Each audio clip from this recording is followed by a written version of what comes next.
নমস্কার, জয়শ্রী গণেশ। আপনাদের প্রত্যেককে জানাই স্বাগতম আজকের বিশেষ পর্বের অনুষ্ঠানে। আজকে মূলত আমরা যে রাশিটিকে নিয়ে আলোচনা করব সেটি হলো মীন রাশি, এবং মীন রাশির জাতক জাতিকাদের যে টপিক, যে বিষয়বস্তু নিয়ে আজকে আমাদের চর্চা করতে হবে, আলোচনা করতে হবে, সেটি হলো কেতু গ্রহের সঞ্চার। আপনারা জানেন মীনের কেতু অবস্থান করছে তাদের উপচয় ক্ষেত্রে, যদিও রাহু এবং কেতুর প্লেসমেন্ট মীন রাশির জন্য যে খুব ভালো বস্তুত বিষয়টি কিন্তু তেমন নয়। কারণ মীন রাশির জাতক জাতিকাদের ষষ্ঠ ভাবে কেতু এবং দ্বাদশে রাহু আছেন। শত্রুতা থেকে শুরু করে নানা রকম বিষয়ের প্রভাব মীন পাচ্ছেন।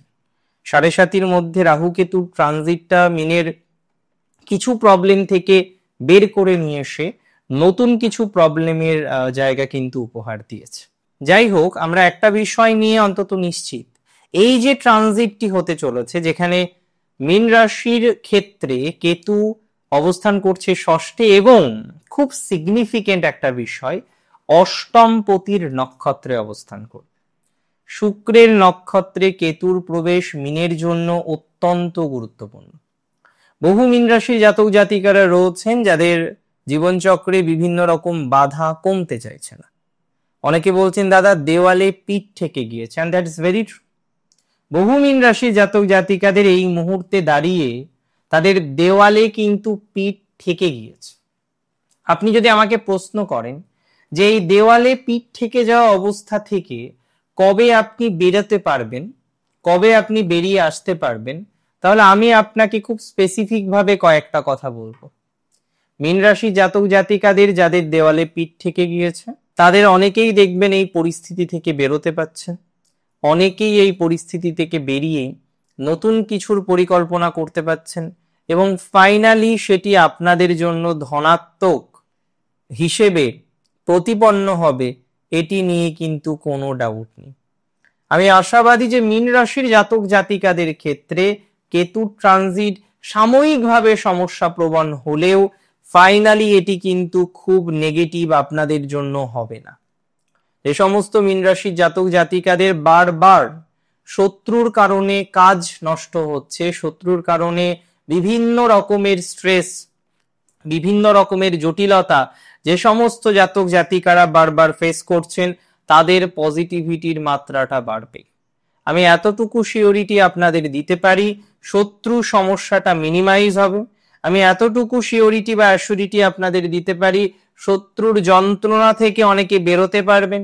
আমি এতটুকু সিওরিটি বা অ্যাসিউরিটি আপনাদের দিতে পারি, শত্রু রিলেটেড সমস্যার সমাধান বহু জাতক জাতিকারা পাবেন এই ট্রানজিটে। দেখুন, এই ট্রানজিটকে খুব ভালোভাবে বুঝতে হবে। 23শে জুলাই থেকে 251 দিন, 8 মাস 8 দিনের ট্রানজিট।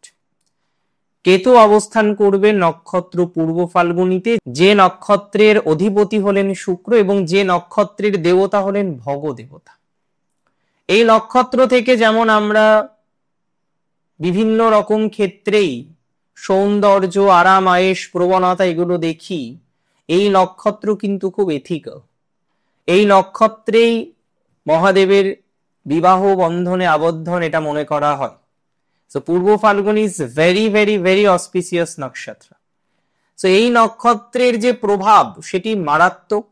আজকে ধরুন আপনার একজন বন্ধু আছে যে বারবার আপনাকে বিয়ের কথা বলে, আপনি একটা রিলেশনশিপে রয়েছেন, সবার প্রবলেম না হলেও সেই বন্ধুর problem. This friend is like পূর্ব ফাল্গুনি।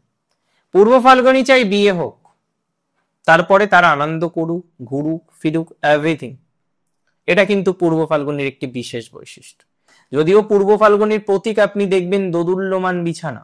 এই নক্ষত্রের 4টি চরণ। চতুর্থতম চরণে আমরা লক্ষ্য করতে পারবো অবস্থান থাকবে কেতুর মাস 2 মাস 2-3 দিন, রাফলি যদি আমরা একটা হিসাব করি। তার মানে জুলাইয়ের 23 থেকে আগস্টের 23, সেপ্টেম্বরের 23-25 তারিখ পর্যন্ত রাফলি আমরা দেখব কেতু অবস্থান করবে পূর্ব ফাল্গুনির 4র্থ চরণে। এই টাইমটা আপনাদের জন্য ভালো। এই সময়টিতে আপনারা অনেক বিষয়ে গ্রোথ পাবেন, অনেক ডেভেলপমেন্ট এই সময়ে আসবে। বিশেষত আমরা দেখতে পারবো এই সময়ে আপনার হারানো কাজ ফিরে আসতে পারে। যে কাজ আপনার বর্তমানে নেই, যে কাজ নিয়ে আপনি বিভিন্ন রকমের স্ট্রেসের মধ্যে থাকছেন, সেই কাজ আপনার ফিরে আসার সম্ভাবনা প্রবল। হারানো জিনিস ফিরে আসতে পারে, হারানো কাজ ফিরে আসতে পারে, হারানো বন্ধু ফিরে আসতে পারে, হারানো ভালোবাসার মানুষ ফিরে আসতে পারেন। That transit is not bad for you at all, this is a great transit. এটা বলতে কোনো দ্বিধা নেই, কোনো বাধা নেই।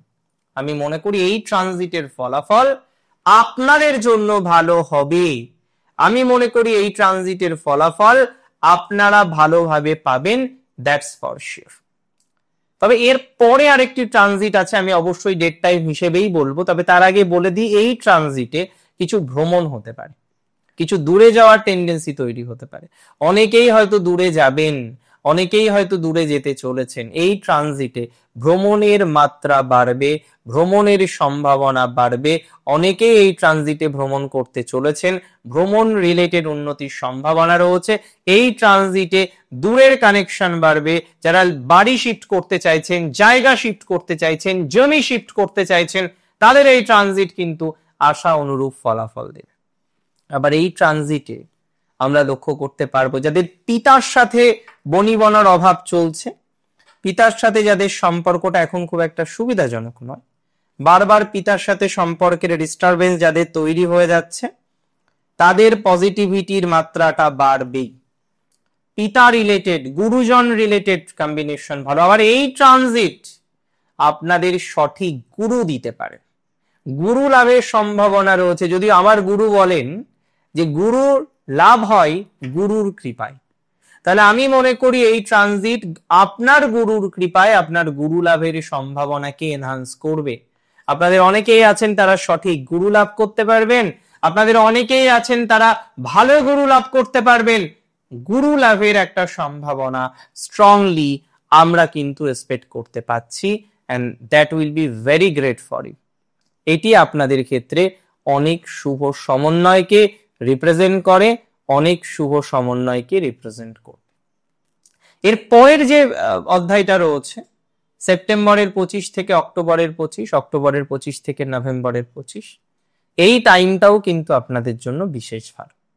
যদি এই সময়ে আমি মনে করি যথেষ্ট প্রোগ্রেস হওয়ার সম্ভাবনা রয়েছে, এই সময়ে আপনাদের যথেষ্ট ডেভেলপমেন্ট হওয়ার সম্ভাবনা রয়েছে। ফাইন্যান্সিয়াল ক্ষেত্রে এই সময়টা মিডিওকর গেলেও অন্যান্য দিকটি ভালো, খুব ভালো এই সময় স্পিরিচুয়াল দিক। যারা স্পিরিচুয়াল লাইনে যেতে চান, যারা আধ্যাত্মিক মার্গে যেতে চান, যারা আধ্যাত্মিক মার্গের সাথে কানেক্টেড হতে চান, that will B a very great timing. এই সময়টা তুলনামূলকভাবে ভালো। এই সময়ে আমরা যথেষ্ট প্রোগ্রেস পাবো, যথেষ্ট অশান্তি থেকে মুক্ত হয়ে পথ চলতে পারবো। অশান্তি মুক্ত হওয়ার টেন্ডেন্সি আছে। তবে স্পিরিচুয়াল ফিল্ডে, অকাল্ট ফিল্ডে, যে কোনো ধরনের অকাল্ট ম্যাটারে আপনাদের প্রোগ্রেস দেখা যাবে। যে কোনো ধরনের অকাল্ট ম্যাটারে আপনাদের গ্রোথ দেখা যাবে। যে কোনো ধরনের অকাল্ট বিষয়ে আপনাদের প্রোগ্রেস দেখা যেতে পারে, এবং এই সমন্বয় কিন্তু যথেষ্ট ভালো যাবে বলে আমি অন্তত মনে করি। তবে এর পরের ট্রানজিট আপনাদের ম্যারেজ লাইফকে প্রভাবিত করবে। নভেম্বরের 25 থেকে ডিসেম্বরের 25, ডিসেম্বরের 25 থেকে জানুয়ারির 25, প্লাস 4-5টা দিন ডিসেম্বর, জানুয়ারির শেষ পর্যন্ত ধরুন, এই ট্রানজিট ম্যারেজ লাইফে প্রভাব দেবে। যারা ব্যবসার সাথে যুক্ত রয়েছেন, ব্যবসায়ীদের এই সময়টা তুলনামূলকভাবে ভালো। যে কোনো ব্যবসা রিলেটেড বিষয়ে আপনার প্রোগ্রেস হবে, যে কোনো ব্যবসা রিলেটেড বিষয়ে আপনি অগ্রগতি এক্সপেক্ট করতে পারেন, যে কোনোভাবে অগ্রগতির মাত্রা, সীমা পরিসীমা বৃদ্ধিপ্রাপ্ত হবে। তাই মানসিক চাপ কম নিয়ে যদি এগোতে পারেন, এই ট্রানজিট আপনাদের ভালো ফলাফল দেবে। ব্যবসা রিলেটেড বর্ধনশীলতার যোগ রয়েছে। তবে খুব ইম্পর্টেন্ট হচ্ছে জানুয়ারির শেষ থেকে, মানে ফেব্রুয়ারি এবং মার্চ, এই টাইমটা মধ্যম প্রকৃতির। শত্রু থেকে কিছুটা সতর্কতা রাখতে হবে। এই সময় কিছু শত্রু দমনের চেষ্টা করা যেতে পারে। কিছু কিছু ক্ষেত্রে শত্রু দমন হবে বলে আমি মনে করছি। কিছু কিছু ক্ষেত্রে শত্রু দমন করে একটা ভালো প্রভাব তৈরি হওয়ার কম্বিনেশন পাওয়া যাবে বলে এতটুকু এক্সপেকটেশন রাখতে পারি। সো মানসিক স্ট্রেস কম নিয়ে যতটা অগ্রগতি করা যায় ততটাই অগ্রগতি করুন, ততটাই ডেভেলপমেন্ট করার চেষ্টা করুন। অনেক ভালো থাকুন আপনারা প্রত্যেকেই, সুস্থ থাকুন, স্বাভাবিক থাকুন। কেতু ট্রানজিট ভালো প্রভাব আনুক, সেই কামনা রেখে আজকের অনুষ্ঠান এখানেই শেষ করছি। জয় শ্রী গণেশ।